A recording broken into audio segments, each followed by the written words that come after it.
ALTBAYS.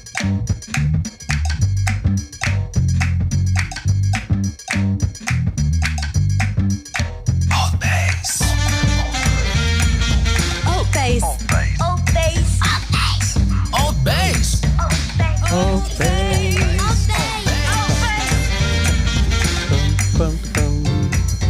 Who wrote it? Oh man, the plan is to record it next time, to actually put the instruments and do a proper version.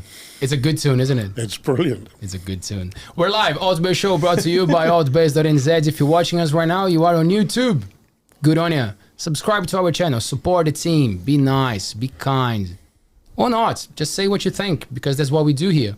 So we accept criticism. We just don't, we're not a big fans of, just say something. God, please, no! We are a podcast, obviously, so you will find us on all the audio platforms, on all the leading ones, at least, we'll be there. And you can also follow us on Facebook, TikTok, Instagram. If you like the clips, a lot of people like to follow us, but they don't have time, or they don't have the energy, or they don't like my accent, or they don't like Fabian. So they just go for the short clips, which is fair enough. Do that as you will. It's almost Christmas. How crazy. For the ones who care about Christmas, good on you. Have fun. We're just carrying it on, working. Now our media group is releasing a local magazine in the Coromandel called Coromandel. It's a beautiful collaborative work. It's looking amazing. There's going to be an audio version for the magazine, a mighty website. So if you would like to write for the magazine, or if you would like to advertise in the magazine, keep in touch. We will be releasing it very soon, and it will make more sense once you see it. I know.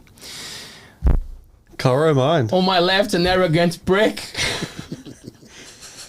How good was that comment? I was going to say, the initial one to me then, it's not the worst introduction you've given to me. Remember, I know, right? Do you remember the one with the Queen?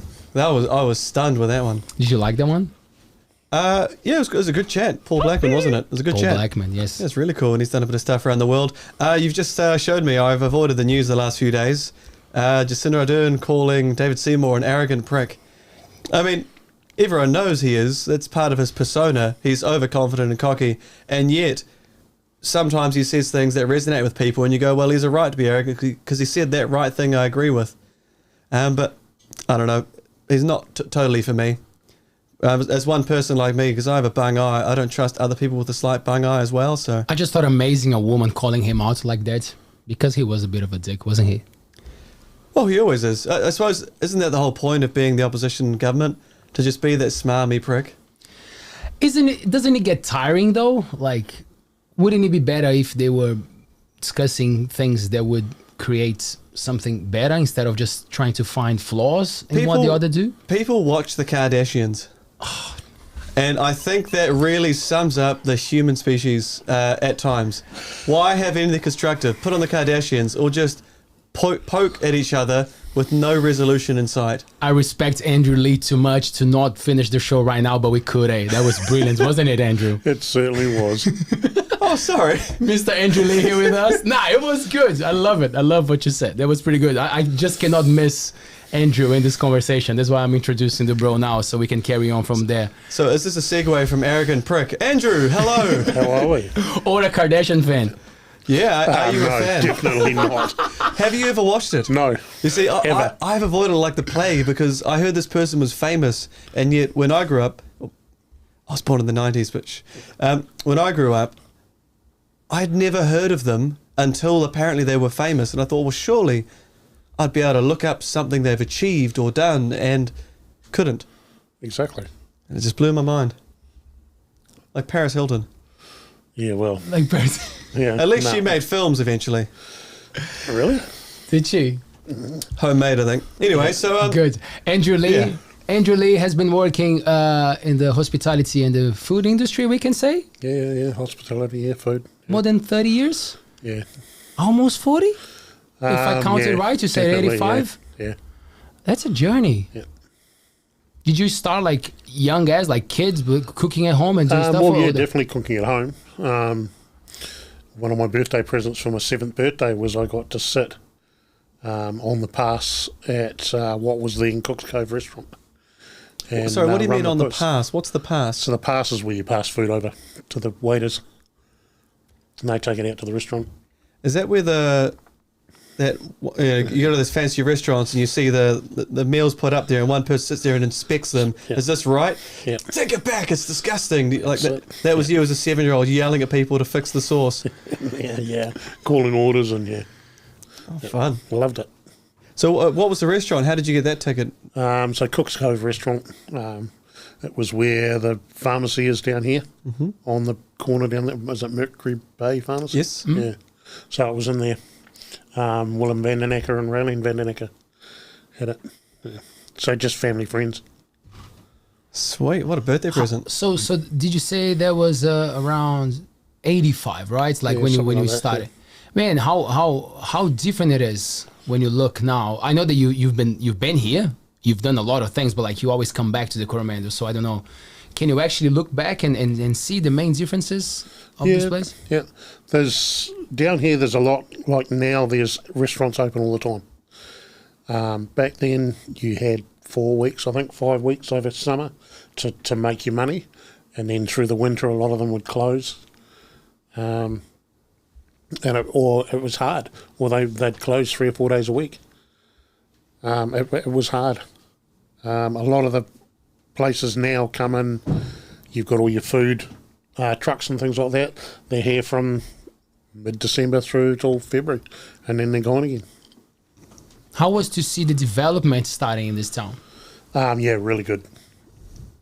I'd still love to see all the restaurants around the waterfront, but other people have different plans for that. So what do you mean by the waterfront? You mean on the Esplanade? Was there something different before? Yeah, well, it's always been houses and things, and it would be really nice if all the restaurants and things are down there, all in one place. As opposed to being on Albert Street where they're surrounded by buildings. Yeah, Or well, on there's Blacksmith. buildings and things like that. You don't get to see things. Yeah, just keep all the noise out there, down there, where people can see it with a view. Do you think there'd be room or the drive for an over-water restaurant? People build it up? Definitely. That'd be badass. Yeah. There's a lot of people who owned properties here, and at the time they would not have a clue how much value it would have nowadays. Did you see a lot of friends selling places and like not putting faith in this place? Yeah, there's just getting out. It was hard. When there wasn't many people here like all year round. Now there seems to be things on every other weekend or at least once a month, and people keep coming down. The roads have all been fixed. One or two of the one-way bridges have been taken out. And yet some of them remain. Exactly. That's the beauty of it. It's the beauty and the bane, but you sort of don't want that to change, yeah? You don't No, want you don't, no. everyone to want to come here, but you also... Can the locals have a two-way bridge that just no one knows about? I'd love to. I think most of them would too. But then isn't it hard because like you create these spaces where the houses cost a lot, and then people come with an expectation that it will be like a first class service, because if you're paying so much for the house and for the space, like you would expect the best service ever. Like how is that conflict of Well, ideas there? You get, for many years, you would get what we would call the Aucklanders and things that would come down, and they had an expectation of this is what they want. When you come here, the food's all fresh. It comes out of the sea. As much as we can, we grow everything that we can. That's all gone now, a lot of it.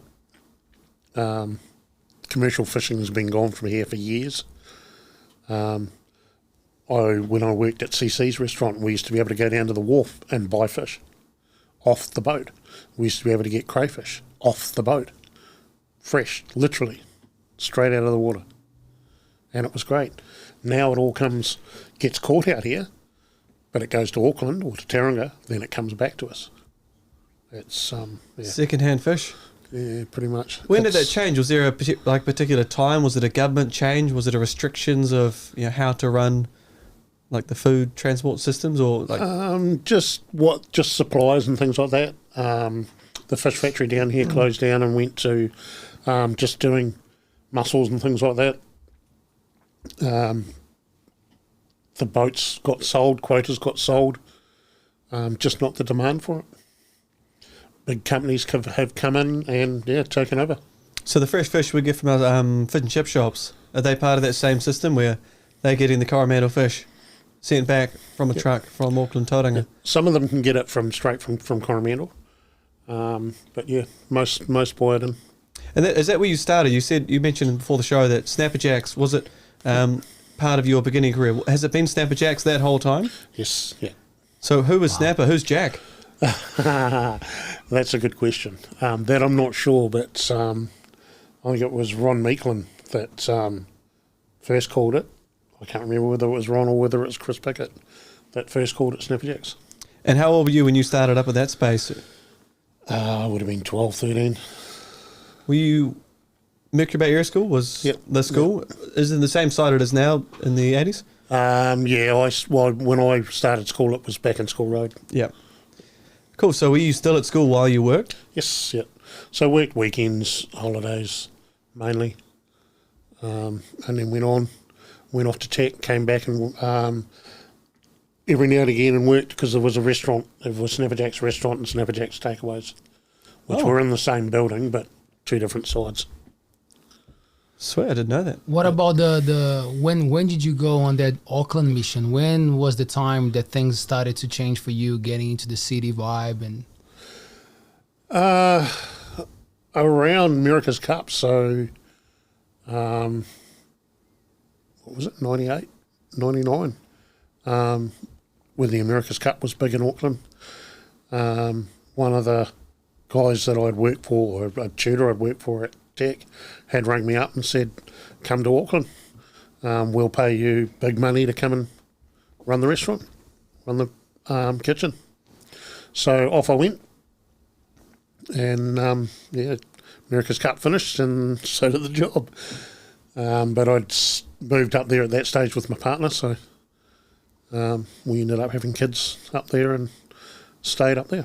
Man, I had a guest coming here. We had this chat after the show. I won't mention names or anything, but like he said like that in his view, it's a shame that New Zealand didn't follow like the pace that he had in the 70s and the 80s. It was a great country. People were doing good.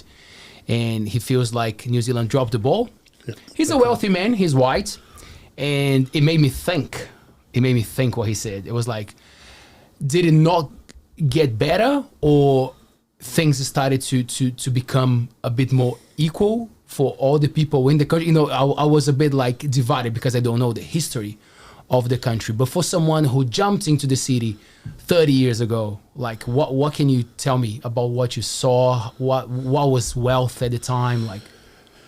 Well, it took us a good sort of 6-7 years to realise that yes, the city was paying more. Wages were, you got bigger wages and things in the city, but down here you got lifestyle. And yes, we were earning $500-600 a week more, but it was costing us $600 or $700 a week more to live. And it took a while. It takes you a while to come to grips with that and to realise what was going on. To which extent I had gone to first stint into Aussie. That was 2010. That was in Melbourne, or in Portsea, at the bottom of Melbourne, at the Portsea Hotel. That was a big eye-opener. Was it just more money or better work conditions or a bit of everything?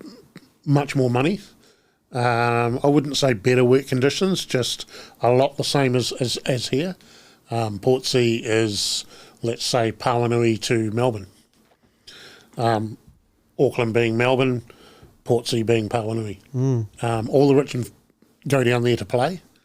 2010, so Sorrento, which would have been 15-minute drive up the road, to rent a house was costing you about $13,000 a day. Ooh. Yeah. Ridiculous. Money. But that came with a four-wheel drive, a couple of cars, jet skis, boats, 6 or 7 bedroom house, spa pools, swimming pools, everything. It was the playground, or Melbourne's playground for the rich. How long have you been in Australia now for doing work? Well, I did 2 years that stint. In February this year, it'll be coming up 2 years I've been back. Is there poverty there? Yes, yep. Yes. But, I mean, wages are a lot better. They are on par. Food's reasonably cheap. There is no GST on a lot of food. Sweets and things like that, there still is. Sorry. So like processed sugary stuff, there's tax still, in it. Yeah, there's still tax in it and things like that. Good Yeah, job, Australia. yeah, it's different. But because there is a lot more people, I mean, petrol's cheaper, milk, everything's cheaper. Lamb, beef, chicken, it's all a lot cheaper. New Zealand lamb? Yes. A lot of Australian lamb and stuff too, but yeah, most of it's New Zealand. The only thing all their fruit tastes watered down. Same with Yeah? all their beer. All their beers, all their fruit, everything, just don't have the same flavour. Fascinating. It's almost like it's been watered down. What's it like for you sort of buying nice New Zealand meat over in Melbourne and then coming home and getting the meat we have here? Well, the meat we have here is beautiful. Yeah? Yep. A lot of the meat and stuff, everything they get in Melbourne is grain fed. And the difference is unbelievable. It's hard to explain. It's almost tasteless. Oh, jeez, you need a good gravy and a bit of salt. Yep, exactly. So A lot of pepper. So I'm keen to I'm keen to jump down the journey of becoming a chef and Here working we under go. different, because you have to work under, I suppose, there are stepping stones where you develop certain skills so you can work your way into the different roles in the kitchen. Yep. So how did that journey, like I'd love to know your journey through those roles and when you felt like you, because you said your lecturer called you to take over this at the Melbourne Cup, but surely there were steps before that. Sorry, not the Melbourne Cup, sorry, the America's Cup. America's Cup, yeah. So when I started my apprenticeship, well, I did an apprenticeship through the Polytech. My first chef, Willem van den Ecker, he wanted me to sign an apprenticeship, but because I'd already done a year at Tech, I didn't want to sign on, so he held back a lot of stuff. But we had to do, so I did a whole year at Polytech, and then before I was allowed back to Polytech, I had to have done 1,000 hours. So that's where Willem came in and we worked together. He taught me a lot of stuff, desserts and things, especially. Just running a section, and a lot of it's just you have to get in and do it.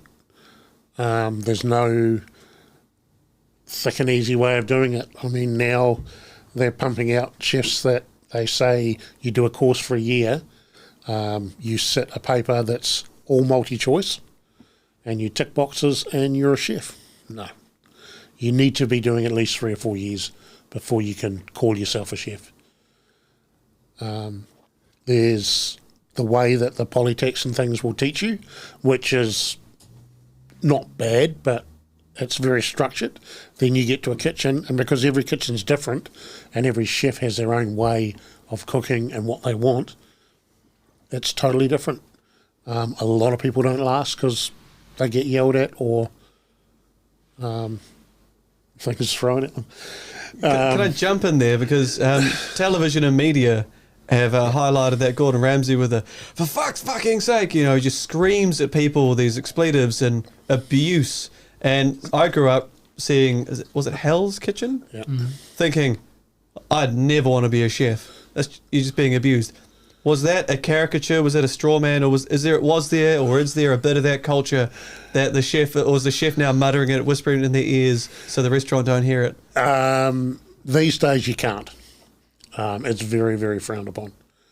But back in the old days, yes. Yeah, we used to get things thrown at us, and if something wasn't right, it got wiped off the pass or thrown in the bin. Yeah. Have you had a traumatizing one that you want to share to alleviate the pain of those lonely nights? It could feel nice to cathart. We had, Willem and I had some words quite often. I was very young, thought I knew everything and apparently didn't. But yeah, And I would say, yes, I've probably yelled at a few of my staff. One place in Auckland that I worked with, apparently all the waitresses were too scared to come to the kitchen. But yeah, I take it wasn't personalised abuse, like, your mother's uncle was a shoemaker. We always say what's said in the kitchen is happens in the kitchen, and when we leave the kitchen, it's gone. I think if you spoke to most of my staff at the moment, they'd tell you I'm a totally different person out of the kitchen. Apparently some of them are still scared of me. Well, for those of you listening on the audio-based platform, Andrew Lee here is a pretty thick-set man there with a massive beard. It is a very impressive beard, but the moustache is kept fairly trimmed away from the lips. Yeah. How was the mask season with that beard? Oh, yeah, ridiculous. Where we were, we didn't really have to wear them. Being out in the desert, there wasn't many people around. Did you guys stop there Yeah. So I went over to the stint I've just come back from in Australia. I went over on the 20th of February 2020, and on the 27th of March we got kicked out. So 3.5 months or 4 months I was in Melbourne, staying with family, and got on a plane the day before they shut Melbourne down. Flew into Sydney, then from Sydney back to Alice Springs.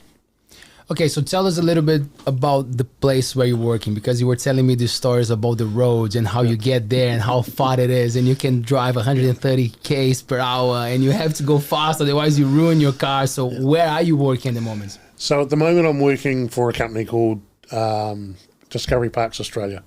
They have 490 or something caravan parks throughout Australia, and they have 9 or 10 resorts and golf courses and things.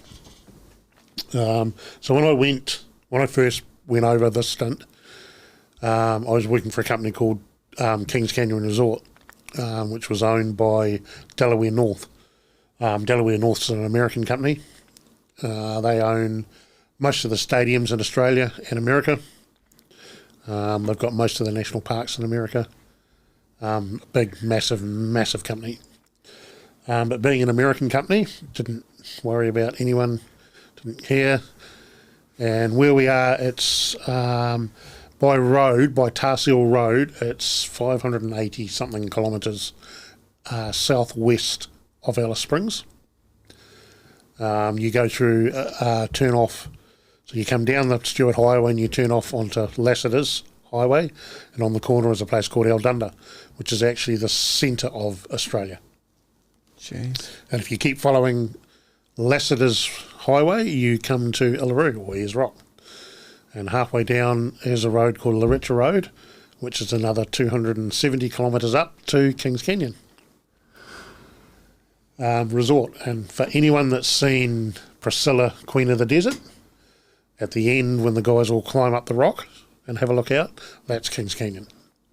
All right. Oh, a solid reference there. Eh? Yeah, beautiful. It's amazing. It really is. So I take it you don't travel around much when you're there. No. So about 4.5. If you do the speed limit, which is 130 kilometres an hour, well, Loretta Road's 110. Lassiter's, I think, is 110, and then Stewart Highway, the main highway that runs up through the Northern Territory, is 130. It'll take about 4.5 to 5 hours to drive. But halfway down, so if we leave Kings Canyon and come back down, halfway down there's a road called the Ernest Giles, which is 100 k's straight across, and it's dirt. You don't drive 130 on a dirt road, I take it? For those in the audio platform, he didn't blink. A little bit more. The Ernest Giles isn't too bad. It's mainly a lot of it. The Palmer River, which is one of the big rivers in the Northern Territory, runs through it. I've seen it flow. Easter 2021, it had about 3.5 metres of water in it. We went to go across and couldn't. 3 days later, we had to go through, and we got through. There was about 1 metre of water, and that's fine. They had just graded the other side of it, so average speed of 145. And it can take 2.5 hours to get to Kings Canyon when it's been graded. Now, if it hasn't been graded, those that watch Australian Outback Truckers or whatever, they talk about corrugations. Well, the corrugations can be anywhere from 300 down to about 100 mils deep and between 300 to 500 wide. And unless you're going to you can get up to over 100, 120, you are going to destroy your vehicle. I was going to say, your wheels wouldn't be on the ground much. It's, if you can skip across the top, it's a reasonably comfortable ride. If you can't, it's wrong. Have you seen some people losing cars or getting into some? So we've had quite a few staff members that have thought, yep, okay, we'll take the shortcut, and they get stuck or, Lucky there's help nearby, right? no radio signal, no internet, just the odd idiot that'll take it. If it's wet, we generally, most of the people that do drive it all the time, we let each other know what's on. But from the actual resort, you can actually go up the top and around, which is called the Marini Loop, and they have a gas field, Marini gas fields out there, which also links to another property that the company owns, which is called Glen Helen, which for most of this year I've been running. So who goes to this sort of place? Because in the middle of nowhere, stinking hot, you've just travelled for hours on these absurdly long roads. Is this just a giant camping ground resort? What do you do? What are the attractions? So the biggest attraction out there is Kings Canyon. It's 300 million years old. It's very deep. When you pull up to the canyon, it stands up in front of you. It's a big rock. It's on the Peterman Ranges. And the start of the track up is what we call Heart Attack Hill. And it's 500 steps carved into rock, and it's pretty much straight up. Who carved them? Or is this like an old carving or a carving made for the So resort? it's been made, a lot of the things have been made. There's, once you get up the top, you can walk across the top.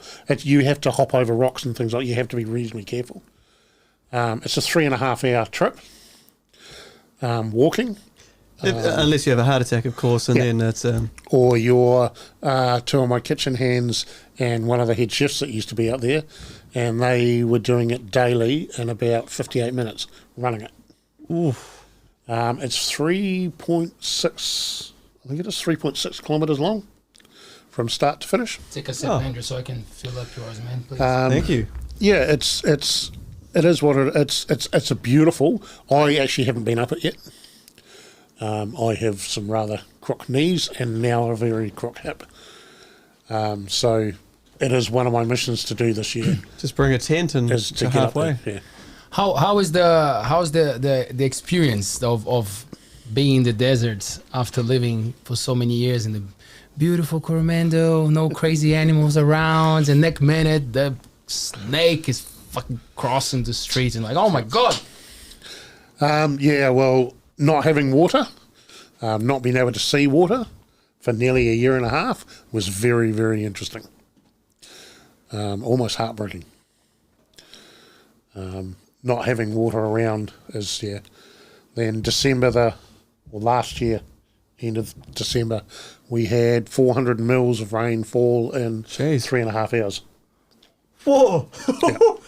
Wow. Most of the locals will tell you that it had been 12 years since it had rained, since it had heavily rained. So it's a lot like Whiringa, where there is a lot of rock or hills around it, and we sit in the middle of it, and you can see the rain, you can see the thunderstorms, the lightning shows at night is amazing, absolutely amazing.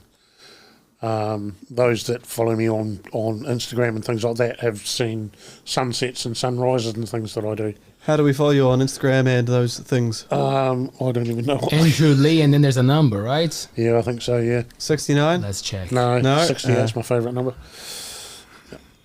You talk about those steps. When my brother and I went over to Europe, I'd have been 15. I think Sam was 16. Andrew Lee 5917. 5917. Andrew Lee 5917. My brother and I went up the Eiffel Tower, stepping up it, and I remember trying to count every step, and I got to some number in the hundreds, and I said a number out loud. I'm like, I don't know, 257. And then I looked over and I realized, like, wait, did I just read that number? And I realized that every individual step is numbered, and I'd been ignoring my brother. I didn't look at any of the views. I was focusing on, I'm going to count every single step and I'll be able to report this fact to somebody. And it was there. Total twit. So I haven't changed much, but that was one of my fond memories of being an absolute dick and slapping myself in the face. Any fun encounters with wild animals, Andrew? Yes. One of the girls and I had gone into town, as we do on a Friday. She'd gone to get her teeth, something done to her teeth. And one of the managers that used to work at Kings Canyon had just, because the company had just purchased Glen Helen estate, which is on the west McDonald's Ranges, or the halfway down the Larapinta Trail in the Northern Territory. So we decided to go around there.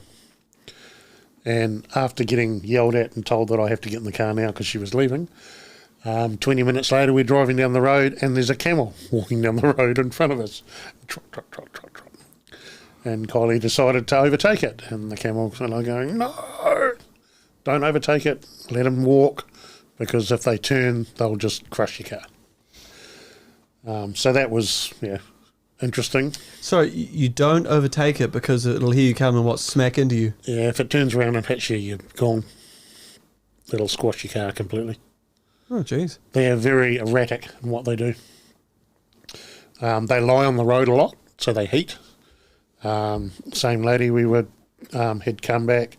One of the guys at work, the rubbish truck had driven into the back of her car and smashed the window. So for 2 months, we couldn't leave the canyon. Finally got the car fixed, so we decided to go to Alice for lunch. Came back on the Marini, or on the Giles at 5 o'clock at night, hit the tar seal, driving up the road to King Street Station, come around, and I said, camel. She went left, came back again. I said, another camel. And she came back to the right. There's a horse. She put the car on 2 wheels down the road, and and then dropped it down flat. Apparently she reckons that if I hadn't been in the car, she would have rolled it. Wow. Jeez. Snake. The old camel horse. Yeah. Camel horse. Classic. Snakes? Oh, yeah, lots of snakes. Lots of snakes. We have, in the campground, one of our maintenance guys had put down water baths for all the birds and things, and planted grass. And snakes also love water and want water. And we had a Eastern Brown come. So we were sitting down having a drink, and he came wandering straight across the thing, straight at us, and we all looked there stunned, going, what do we do? What do we do? And he turned around and went over to the water fountain and had a drink and buggered off again. Now, Eastern Brown, I don't know my snakes. Is this a really friendly one that you can play with the kids? No. It's the most deadliest snake in Australia. Is it the one that has a bump in its head? No, they're black adders or death adders. Lovely names for snakes, aren't there? Lovely names. Yeah, Eastern Brown, Mulga. There's lots of different names for them. But yeah, one bite in probably about half an hour. You've got... What would you do in your half an hour? Really? Probably sing. You say sing? Sing. Yeah. Oh, what would you sing? Sing or laugh. I don't know. Goodbye, cruel world. I'm leaving you today. So I didn't know you were singing. Half an hour, man. Might as well enjoy it, eh? Goodbye. Pink Floyd. Andrew, man, like so many Kiwis go on this mission, crossing the ditch, right? Is that the expression? Crossing the ditch? Yep. I would guess that it's mainly for a better monetary condition there. Like, does the lifestyle, is it something that you get used to, like these rough conditions, or people usually put up with the time? Like, whoa. The biggest problem with Australia is there's too many Australians. Can you elaborate on that? Well, a lot of the Aussies don't want to work, especially in the hospitality industry. We've come across that a lot. Where I was working in Portsea, he was also a Kiwi chef, but he's been an Aussie for 20, 30 odd years.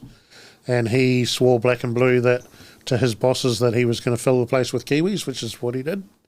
And we ran it for several years. And now Kiwis don't want to work here. They want foreigners to work here. Sorry, carry on. Are we going up the food chain? Yeah. We're going up the career chain. We keep going. Well, if I could fill a kitchen, I would have Kiwis, Brazilians, and Argentinians. How polite. Yep. Congratulations to Argentina, by the way, today. Yes, definitely. Beat France. Good World Cup. Beautiful match. How much? How was the score? Did you guys know? Anyone? So it was 3-3. Then they went into penalty shootouts. Really? France scored. Argentina scored. France missed. Argentina scored. France missed goal completely. Argentina scored. Game over. Whoa. But they had, I think, 120 something minutes of play. I heard rumours because do you care about football? Is it something did you get up at 4 and watch it? Well, I didn't. I got up at 10 to 5 to actually take a video of the sunrise. Went back to bed and came back up and watched the end. A World Cup final is worth it. Oh, was this? Was it the final? Yeah, it was the final. I see. Yeah. Yeah, I don't really care about the sport. Phil Jowsey is one of the locals here, teacher, real nice guy, and he told me about it today that it was apparently regarded as one of the best World Cup matches of all time, with Argentina just smashing the game the whole time. Then all of a sudden, so 2-0 for 80 minutes or so. Then France came in, bang, bang. So they then go into their overtime. I think Argentina scored in the 13th minute or so of overtime or something like that. Yep. And then a little while later, France finally, well, we're going to have to now go to penalty shootout. So it's sort of, they're smashing them. Oh, they came back. They're ahead again. Oh, shit, they're back. Amazing, yeah. Penalty shootouts. Yep. It probably was one of the best games I've seen for a long, long, long, long, long time. It's still not going to make me watch it, though. No. Highlights. We were talking about the Kiwis and the Australians before, and that connects to the conversation we were having before the show, Andrew, about how it's changing the way that the new generation see the work ethics and all this stuff. Like, do you get to work with a lot of young people? Lately, yes. We've had a few really, really good ones, but we have a lot that just want to come in, punch a ticket, and punch out again. They're not there. They're not there to learn. They're not there to work. They're just there to fill the numbers and fill their pocket with money. The work ethic in the kitchen these days is not a lot, and it's really, really sad. Are they lacking the skills, or is it just a mental interest? I do believe it's more just mental interest. I'm more than happy to, and I tell all the staff, I'm more than happy to show them as long as they want to work for it. Do you guys think it's because nowadays we have so much information on our phones and then we see people making money in so many different ways, and then you kind of don't want to take the extra mile, or at least work hard? What would be the reasons for you guys? What do you think? Yeah, I would say definitely too much information on you can make. I mean, why go to work and sweat your ass off in a 65-degree kitchen for 8 hours a day when you can go and do a dance, film it, and you get paid twice as much? It's... How many dances are you doing per day, Fabian? I dance with the kids fairly regularly, but I don't want to be on film. And you don't get much for that, eh? Just... I don't really have the physique to be enjoyed as a dancer. As a comedy dancer, I think I do pretty well. Some people would like your style, man. You're a handsome man. Yeah, it's just I need to be able to. Actually, I should have said at the beginning of the show, the CrossFit gym in town. I did a CrossFit session. He's looking thinner, hey Taylor. I'm in so much pain. I can't. I can't lift my left arm above my head. In fact, my right one hurts, but I'll give it a go. And I'm done. That'll do. I've been in pain for 2 days. It was fine doing, everything was difficult and intense. But what are those things where you go behind yourself and do those little like tricep press ups behind your back? Yeah. Oh, that's just the end of my life. I hated it. Probably never do it again. But no, I think I'll sign up and do the 6-week challenge next year, and I'll update you on my progress. Please do that. I'm going to try and lose. I bring it up because when I'm dancing, my boobs currently move opposite me.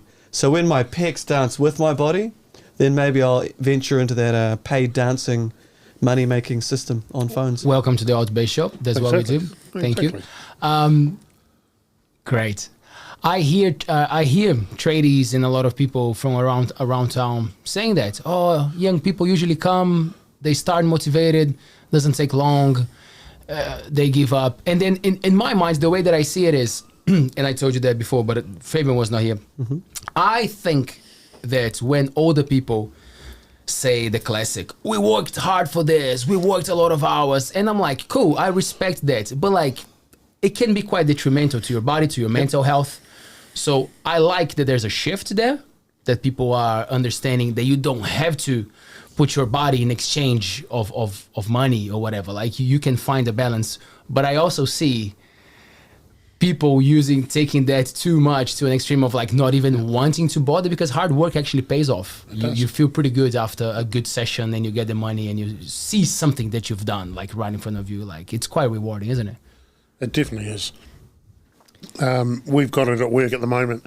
They've just redone all our contracts to bring them into a line that we work a 36-hour week.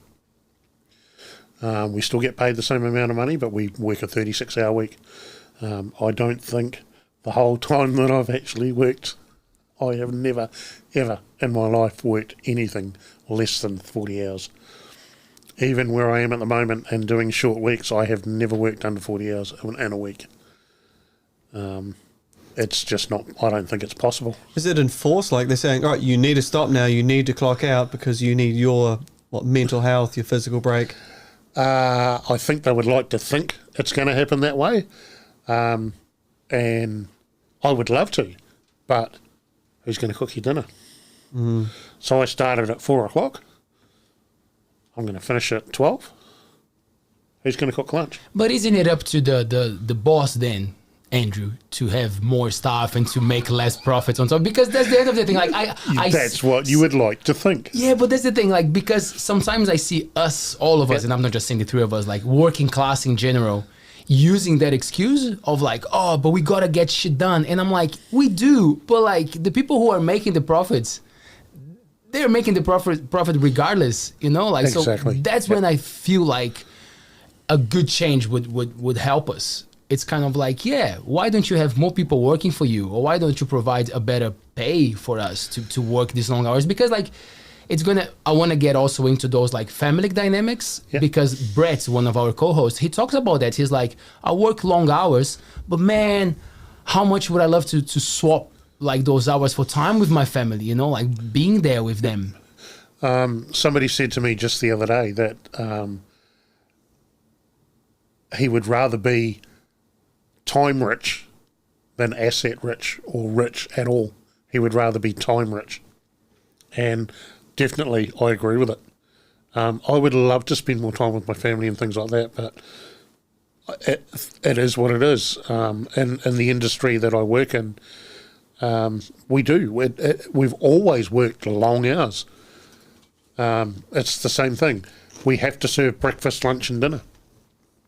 And there's a lot of them, even staff there, that don't realise they do their job. They start at 7 o'clock, and when the bell rings at 3 o'clock, boom, they put their tools down and they walk away. They can do that. But when I start at 7 o'clock or 4 o'clock to do breakfast, at 12 o'clock, when I'm supposed to finish, who's going to cook lunch? And then again, who's going to turn around and cook your dinner? And it's the same as we can do that, but then again, who turns around and does all the prep as well? All the prep has to be done. Everything has to roll into one. Would you get less money and work less, Fabian, as an educator? Because we live in the Coromandel, money is a barrier to so much leisure time. I say leisure time, but also raising a family is a lot of work that's really enjoyable and lovely to do. So it's not just having fun, it's doing the fun things with the child and going through all the negative stuff too, like coaching them through fighting. But I would gladly work 0.6 if I could afford to, because I'd love to be able to have 2 extra days at home where the home stuff is taken sort of, even my own mental health, working the garden, I love it. Trying to get a new physical skill under like painting or building, construction. For mental health, it'll do great things. For family, it'll do great things. At the same time, we're managing pretty well at the moment, but if I could get an extra day a week, I think it'll do wonders for the family life. So easily, I'd very happily drop down. If I lived in, say, the South Island as a teaching salary, I could probably do that. Up here in one of the most wealthy places in the country, can't do that. That's when the lifestyle counts. Eh? Exactly, it is. It's one of the big things about living in the middle of the desert and living where we are, is we don't always get to go. You can't leave the place. The nearest settlement, which is Kings Creek Station, is 35 kilometres up the road. And then after that, it's 270 kilometres. And once again, it's a roadhouse, or 570, 580 to Alice Springs. So because you worked in hospo, you've probably been to a lot of restaurants and a lot of places around New Zealand generally. How often would you say you've seen the Cathedral Cove picture framed on a wall in a hotel? Because I see it everywhere. Because you don't see water in the middle of the desert, is there a Cathedral Cove picture on a wall somewhere? No, it's on one of our computer screens. There you go. And it's part of, I actually have it on, I have it on my phone, and I have it on a picture in my room. But yes, it comes up. We have all the resorts and things we have through the company. They roll around on the screen and then when the screen's solid, it's actually of Cathedral Cove. It's just a classic picture to take us back to the Coromandel. If you don't know what we mean, just Google Cathedral Cove, New Zealand, and that picture, I would say, I'm just going to put it out there, there's 1,000 copies of that in Whitianga right now, printed on display. The Lion, the Wardrobe, the Lion, the Witch and the Wardrobe, that was filmed there. Oh, really? So when the wave comes over the line and the wave and you see the rock in the back. Good to know. C.S. Lewis? Andrew, what are the biggest shifts when you think about the time that you were cooking to nowadays, when it comes to people being strict, I don't eat this, I don't eat that? Do you feel like there's a big because I was reading about how food's being produced and how our bodies are changing so much, it's affecting sperm count nowadays, it's a lot of people it's gluten-free. There's a lot of things that when you start to trace back, poor soil, food that has been heavily affected by pesticides and cattle and all the dairy industry not praising quality as much as they should. Do you feel like that in the kitchen? Oh, I don't eat this, I don't eat that. Very much so. One of the biggest things these days is the amount of food that needs to be gluten-free. And 10, even 15 years ago, gluten-free was not a thing. The pesticides and things, yes and no. There is a lot of different food being produced now that has artificial flavours and things. Vegan food that is looks, tastes, everything of meat, and 9 times out of 10, if you fed it to somebody and told them that it was a gourmet burger, they wouldn't even know that it has all plant-based. They would not know. It's the world has evolved for good and some for bad. Tell us some of the bad. I love the bad. Oh, cheese. Cheese? Your processed cheese that you unwrap. Have you seen the guy on the internet that tries to burn it? I saw that. No. It doesn't melt. Do you have cheese slices at home. I'm dairy free. I'm so bloody depressing. I'm the worst Don't person to say talk that. to. Google Don't it. say that. Google the guy good who for burns cheese. It just turns to black soot. It doesn't even melt. Those ones that come as a square thing looks like a sheet. I'm going to something. suggest it's not cheese. That's my hypothesis at this stage. It's 1 point or something off plastic. Oh, lovely. People love it. It's the same thing as the McDonald's burger that they throw in the rubbish and leave it there for 12 years or whatever it is, or margarine. Take the lid off your margarine container, put it in the backyard. It's one of Watch the what happens. Ants won't go near it. Won't touch it, eh? When I wonder why. When I was at Polytech, my last year, I did a music degree, and we mixed up with all the other media arts, so journalists, visual artists, graphic designers, all sorts of stuff. And we made a documentary about food waste at supermarkets. And the photographer girl, she took heaps of standard items in the kitchen and put them in her garage for 3 months, and she photographed them in her special space. The trouble was, so much of the food we photographed didn't actually age because it was so processed. I think she did a cheeseburger at one point, and the cheeseburger was almost identical, and we saw similar at the time. We took inspiration from. The milk didn't go as whole as we wanted, so she ended up Frenching it up a bit with cottage cheese and having a big spillover. I have a rotting apple in my piano room wall that's from that film documentary we made. But just, if your food doesn't go off, is it food? Exactly. I've come back because of being in the desert and the heat and everything. We don't have a lot of fresh milk out there, so we use UHT milk all the time. I've come back drinking fresh milk here and have had quite an upset stomach for a while. It's colourful. It is. Lovely. Are you a grey top person with the cream on top? Or are you... I would love to have grey top with the cream on top. Fresh milk, fresh cow's milk. I miss that. Do they still have that in just on the way out of Fitty? Yep. Oh, we did that a few times. You bring your own bottle and fill it up. Somewhere I can remember seeing it on the side of the road. Coming back from Hamilton, I went to Hamilton the other day. I'm sure I've seen it on the side of the road somewhere. What are the things that it doesn't get old for you as a chef? Like that, they're all-time favorites, like things that people will always eat because it keeps changing. It keeps that's one of the interesting things about kitchen. Like if you are a physio and you don't keep up with what's going on, you don't have a job. Exactly. But like yeah. if you are an old school chef, you got your style and people will love the way you cook. Like it's nice to keep up with what's happening, but like you got a style. So French cookery, you can't go past it. It's now a dying art. Not a lot of people do it these days. Everything is smothered and cooked in butter. Butter makes everything better, and it's beautiful. It really is. Does it matter which butter though? Like the good quality butter, because It needs to be, French butter has like that cow that has the enzymes and stuff. Yeah. So a lot of it we do clarified butter. So you melt the butter, you take the curd and whey off, and you just use the solids on top. Number one, it won't burn as much or as quickly. The same as if you want to cook with butter, pour a little bit of oil in the pan, heat your pan up, pour a little bit of oil in, then put your butter in. The oil will protect the butter so it doesn't burn as quick.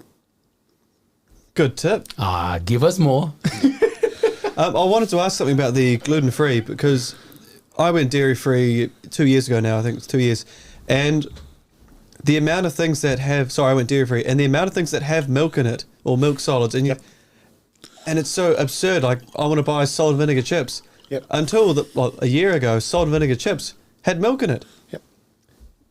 It's absurd. And chicken-flavoured chips with milk in them. So I have my own conspiracies or ideas about why that would happen within New Zealand companies with such an industry having such a waste product that I imagine there's Has to go. contracts and Has to deals go. in terms of trades and whatever, which is fine and maybe how markets work in a way. But what have you discovered with the gluten-free that didn't need to have gluten in it, or that you've been able to change or evolve out of having in the kitchen? Well, there is a company, I can't think of the name, but they have developed a gluten-free product. It starts with B, and I can't remember it. No, it's an enzyme, and it's gluten-free bread, but it actually acts like bread. So normally gluten-free bread is very solid, very dense. Horrible. Don't say that. The stuff is, so they make from pizza doughs, they do garlic breads, everything, but they're soft and fluffy, and I can't think of what it's called. So I assume the next response from someone who's a health person like Leo is going, what are they putting in there then? What is it arsenic? Is it? No, it's. I do believe it is organic, but you can hold the stuff. You can take bread, garlic breads, and things like that. You can hold them for up to 4 hours. They don't lose their sponginess and things like that. But after 6 hours, they're done. They're done. So it goes hard, and I can't remember. It's fine. It's fine. It will come. We will find it. If you're watching live, Google it for us. Give us the name. Yep. Is there one of your? Would you say that French cuisine is one of the top ones for you, or like? Yeah, definitely. Yeah, that and lately after working at Glen Helen, which originally was a smokehouse, so doing a lot of smoking and things now, low and slow. What are the tricks? What are the tips to get the smoking right? Just take your time, literally. And smoking should be done between 80 to 100 degrees. Anything over that, and you're starting to cook it. If you want a proper smoked food, let it go. You can smoke pretty much anything, right? Yep, exactly. Definitely smoke anything.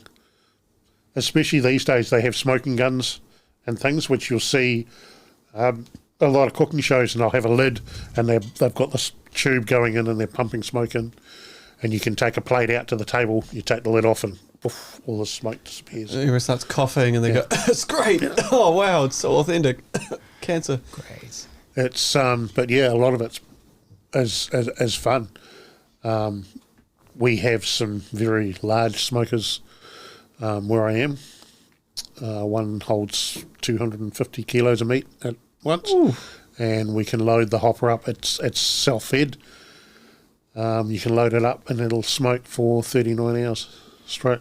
What kind of meat do you serve in Australia that it would be different, or I don't know, can you call it exotic, like or something?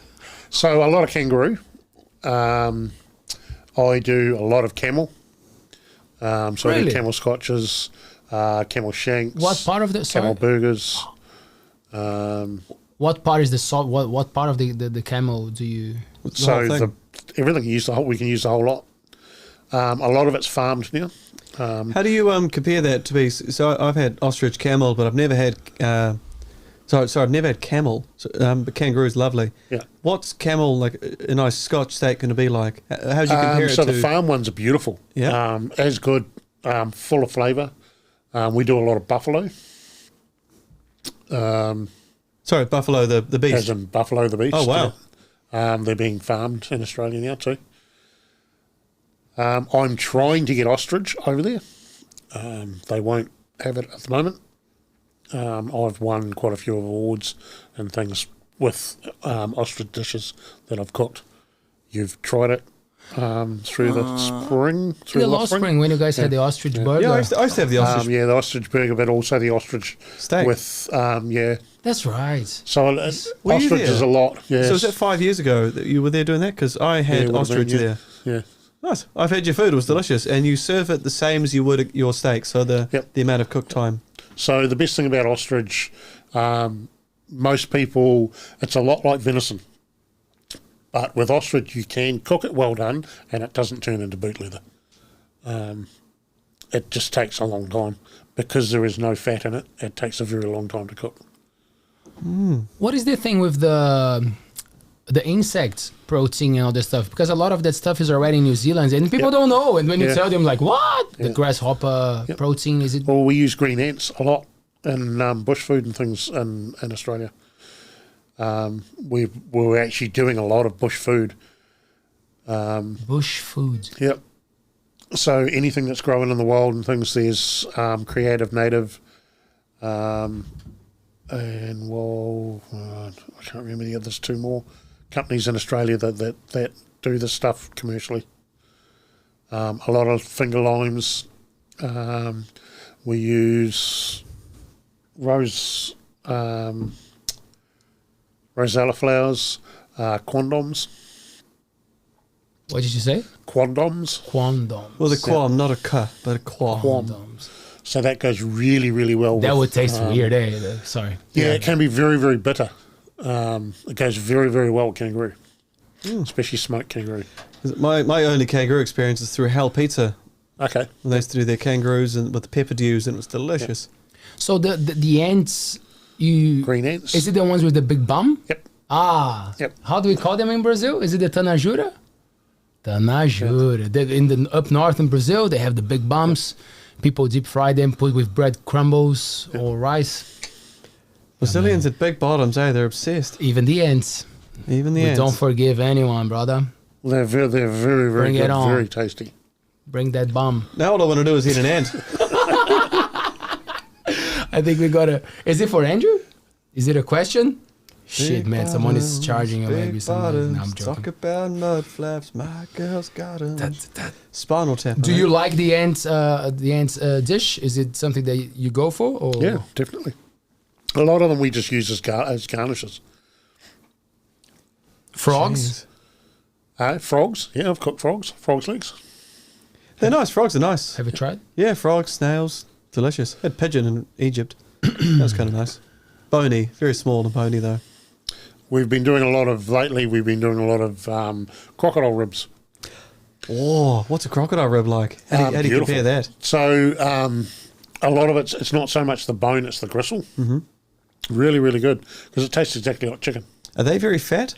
There's no fat on them. I was going to say because they're very, so muscular in what they have to do in the water. Because I've had alligator once at a restaurant in London, and I look back at that time thinking, how could someone have written this on the menu? Running alligator. It just made me feel sad. But it was delicious, and I enjoyed every bit. Somewhere between chicken and pork, I put it. Yeah. Bake zyme? Bake zyme, that's it. Yeah. Someone just, the audience man is with us. Damn. Thanks. One? Is that how I say it? One Maclean. Yeah, something like that, yeah. Thank you. Bake zyme. Bake zyme.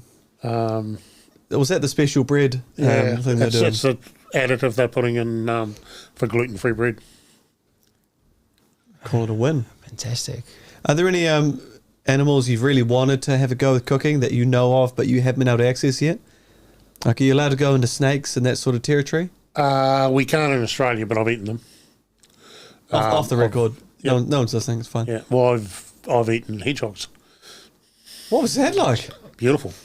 I take it you don't individually prick them, that you probably flip them So or... pack them in mud and drop them in the fire, in the embers of the fire, and cook them slowly. Wow! So then when it's hard, you basically crack it and... So it's sort of like a hungry concept, you know, that they're cooked in pretty heat much, and yeah. pressure. Yeah. For you vegan, lost in the wild, Andrew is going to repeat how to eat a hedgehog. Say it again. So if you've got... We had dead ones, of course. We didn't kill them. You step on it first. No. You smash it first. Smack it with a hat. Cricket bat. Yeah. Golf clubs works as well. Pack it in mud Hammer. and drop it in the embers. Takes a good half an hour to 45 minutes or so. When the mud's hard, then Depending you on can just how crack well it done open. you like your... Depending on the well done nature of your hedgehog. It like a pays to rare- gut them too, because the guts don't smell very nice or taste very nice either. Have you had experiences with what's the name of the one that you put in the pot in the boiling water that screams? The pressure crayfish. cookers. Crayfish. Is it the one that people put in the boiling water? Yeah, and they scream, yeah. Yes. Is it common practice too in need fancy to, yeah. restaurants? Yeah. What's the does it a blanch, is it? Does it make a difference when you kill it before and when you kill it in the water, taste wise? For Some say yes, some say no. Some people just like this cream. we normally just icky them. So stab them through the brain. I heard about with cattle, a lot of the time that they stun them before killing them so they don't go through shock and get all rigid. Yeah. So it's a big distraction, like, hey, look over there, Yeah. dead. So they don't get all like, oh, I'm about to die. I heard about It's that. a cruel, cruel world. It was a movie that the guy used a bull prod Cattle prod. No, not a cattle prod, the bull prod. I can't remember. Not to stab Not that people in the old. classroom. No. Do you see more people hunting in Australia? Is it common? Because We do a lot of hunting. There's 4 or 5 of the Aboriginal families that we get on very, very well with. So, yeah, we go out hunting for kangaroos and things quite a bit. so these Aboriginal families, are they? They have nothing to do with the place where you guys work. They just live. So a lot of them are with traditional owners. So they would call them TOs. TOs. Yeah, so traditional owner. So is the land leased from them, or is Yes, yeah. it? And is that a series of time or decades, or is that a contract that they Most update? of it's decades. It's normally 10 to 20 years. Great, Fabian. Thanks. There goes the clip. One of Sorry. So how long do those contracts last? 10 years, basically. Yeah. Great. But it's so we're Eat, man. at Kings Canyon. We're part of the national park, so we are in the national park. Whereas at Glen Helen, the other property I work, we are surrounded by national park. So basically, we can do what we want at Glen Helen, but at Kings Canyon, you're restricted to what we can do, where you can walk, etc., etc. So golf clubs, Glen Ellen, Yeah. at the canyon, Oh no, we can do golf club. We do quite a bit of golfing and things at the with, canyon. with hedgehogs. Just No, there's no hedgehogs out there. Echidna in Australia. Man, in New Zealand, in Aotearoa, usually that's what comes to us here, at least for me, to me, that in Australia, it's harder for Indigenous people to get rights and to get space and to get a voice. For a Kiwi, for someone who's been living with Maori people for pretty much your whole life, and then you change and then you see different dynamics, how do you feel about those connections? It's hard. We have a lot of the guys out at especially Glen Helen and Kings Canyon. Alcohol laws in Alice are very, very strict. So you can only buy alcohol from a bottle shop after 2 o'clock from 2 till 9, and that's Monday through Friday. Then Saturday it's 12 till 9. You have to have ID, and you have to tell them where you're going to take the alcohol.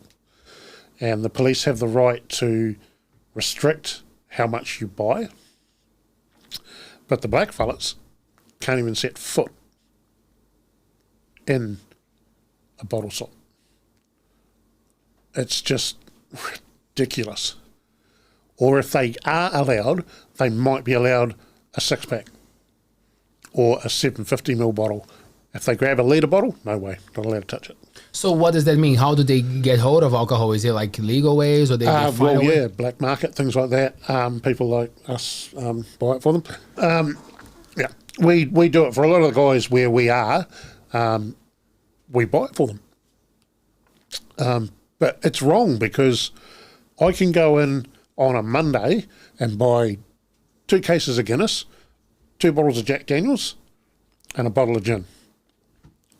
So I'm going back to Glen Helen, drive back to Glen Helen, come back the next day, buy another tray of Guinness and maybe a box of single fin, whatever else, and 2 bottles of Jim Beam, and not even get questioned, not even get looked at. And it's the same 2 police officers that served me the day before. So the alcohol shop has police officers work. Are they the managers? Is that their job? Nope. No, it is the police. So in Alice Springs itself, they have, I think it's 127 policemen. Alice Springs would be about the size of Thames. Jeez. And there's, because all the supermarkets and things still sell alcohol and stuff, so there'd probably be 20, 25 25 alcohol outlets, and each one has 2 or 3 police. So there's 94 police officers that just do alcohol. That's all they do. Their job is to sit outside the alcohol shop and check your ID. So even when it comes to, because what would be the excuse? They're trying to protect people, So, Aboriginals from they getting too smashed. They get very, very, a lot of them get very, very violent. Alice brings it during the day. Alice, it's got a lot of, not crime, well, petty crime, because the kids, they can't touch the kids. The kids literally throw it in their face, and most of it is the kids that are doing it. They say if you're walking down the road, if you've got like a shoulder bag or something over, you hang on to it with both hands, because the kids will come and rip it off you. If you're walking down the road texting on your phone, they'll come and hit your phone out of your hand and steal it from you. And it's in broad daylight. Well, it feels like they're not doing much progress to change that. It seems that it's easy to hate those people and let things the way they are, and put laws that are weird, because then it limits human rights, that is to go to a shop and buy whatever. So it feels like it's not working. Rewind on that. The human right to a good education. During the daylight hours, they should be getting a good education, learning to be anything they want to be. A lot of the elders and that do push for it, but a lot of the kids, they just can't be bothered. They just don't do it. At the canyon at the moment, there's 3 settlements out there, and there's no one there because it's too hot. So they come into town and they go into, and they'll literally spend all day in the mall. And they'll just stay in the mall because the malls are all air-conned. So that's what they do. I mean, the canyon at the moment, you can't, if the temperature gets above 36 degrees by 9 o'clock in the morning, which is quite regularly at the moment, they close the canyon down. You can't walk it, because if it's 36 degrees at the bottom, it's 46 degrees at the top, and that's in the morning. And then at night, if it's by the afternoon, if it's 36 at the bottom, it's 56 at the top, because it's just one big rock, and once the sun heats it up and it stays hot. Jeez. Did you get to learn some stuff with Aboriginal people? Like, do you get? Oh yeah. So we've been shown how to make how they make all their boomerangs, axes, things like that. All their bush food. It's amazing. It really is. Anyone that wants to go to the NT, come and see us. See you in the NT. See you in the NT. It almost looks like a rude word. It must be unintentional. Well, it's just totally unintentional. As they say, it's the best tourism logo ever. It's pretty good. It's very, very good. It makes for very interesting conversation. I suppose it also gets rid of the highbrow people out of your market. Yes, it does. Yes. I've been abused walking down the road, and I've just turned around and said, well, don't be dumb, just come. You can't. Working for them. Because that's another slogan they pinched. But yes. Honestly, anyone that wants to come to the NT, if you'll either fall in love with it or you'll hate it. And it's an amazing, amazing piece of landscape.